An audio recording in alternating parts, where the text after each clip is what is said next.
Joining us now, Republican Representative Tom Price of Georgia. Representative Price, welcome back to the program.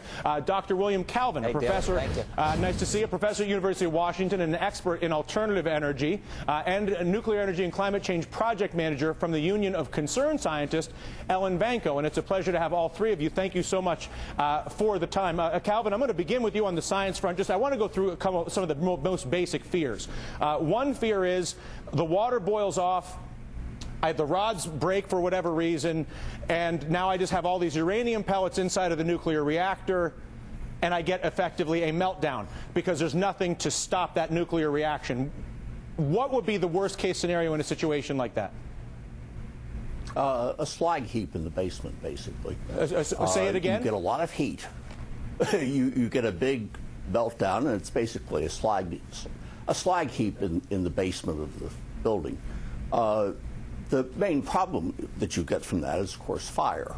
The fire can spread around a lot of contamination. That's why most modern reactors have a containment around them to keep that fire product so basically, the thing it would catch fire. The concrete and steel theoretically prevent the fire from doing damage outside of the reactor. Is that correct? Right. Now, the other... And most of the problems in the past have been plumbing problems. That is to say, it's been something in the cooling system for the thing that has gone wrong. The other fear people have, whether it's, again, concrete or not, a terrorist attack on a nuke. An airplane flies into this whole facility, blows it up. What's my worst case scenario? Well, it'd be the same thing if they flew it into a plant that made pesticides. That is to say, you'd have contamination that would last for a considerable length of time. You do not get anything more than a steam explosion and fire. There's no nuclear explosion to any of this. So there's nothing that I could do to a nuclear reactor that would create the parallel event or energy release of an atom bomb. Is that correct? No, not at all. So, Representative Price, what is the political reception in Georgia to the possibility of these nuclear plants being built in Georgia in the context of some of the fear and fantasy that has surrounded nuclear power for a long time in this country? Well, Dylan, thanks. I'm really impressed with your scientific knowledge. Here in Georgia, as well as across the land, I think the American people want, as you say, to decrease our reliance on foreign oil. And so anything we can do responsibly and safely to do that is a good idea. We believe strongly that having this nuclear power plant here in Georgia will significantly decrease our energy costs, and I think we can do it safely. I think that certainly the scientists there mentioned how you preserve the safety of all of this. In the United States working right now safely.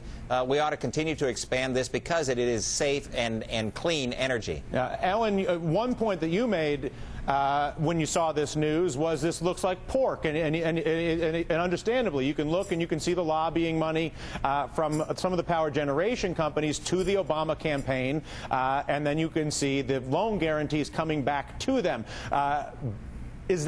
Do you look at this purely as pork, or do you see some merit to it, and maybe just the allocation as to who gets the contract is riddled with traditional political favor trading? I'm not sure. I think from a political standpoint. I'm going to Ellen, you guys. I'm sorry. Go ahead, Ellen. Sorry. I'm not sure we can take the politics out of anything that goes on in Washington. Fair. But I think the real issue is what is the risk that the government and therefore the taxpayer are taking, not only for this plant, which is the first plant to receive a conditional loan guarantee. It can't get the actual loan guarantee until the Nuclear Regulatory Commission actually approves the license of the plant. But when you say risk, I'm sorry to interrupt you, you're talking about economic risk because of the loan guarantees? Yes, we're basically underwriting the loan at the federal level so that if there's any default on the part of this utility or any other utility that gets a loan guarantee, the taxpayer. Good. Understood. So, Representative Price, there's an issue, a risk issue that has nothing to do with enriched uranium and has once again to do with the government guaranteeing loans, this time for a power plant. How do you respond to that concern? Well, in fact, the loan guarantees are exactly what's necessary because of the federal government length of time for the approval and the regulatory process to work. You can't have private industry guaranteeing all of this when they don't know how long that period of time is that they're going to put their money at risk. And that's why the loan guarantees are so incredibly important and a positive step, again, so that we can decrease our reliance on foreign oil. Do you think we're going to see similar loan guarantees, and I have to wrap this up, for everything from conversion to natural gas for transportation fuel to wind farms for power generation, Representative Price? Or do you think that this is political favor trading in the sense of the nuclear industry being favorable to the president in his campaign and as a result getting payback? Oh, I think what we ought to do is expand in all areas where we can safely create energy.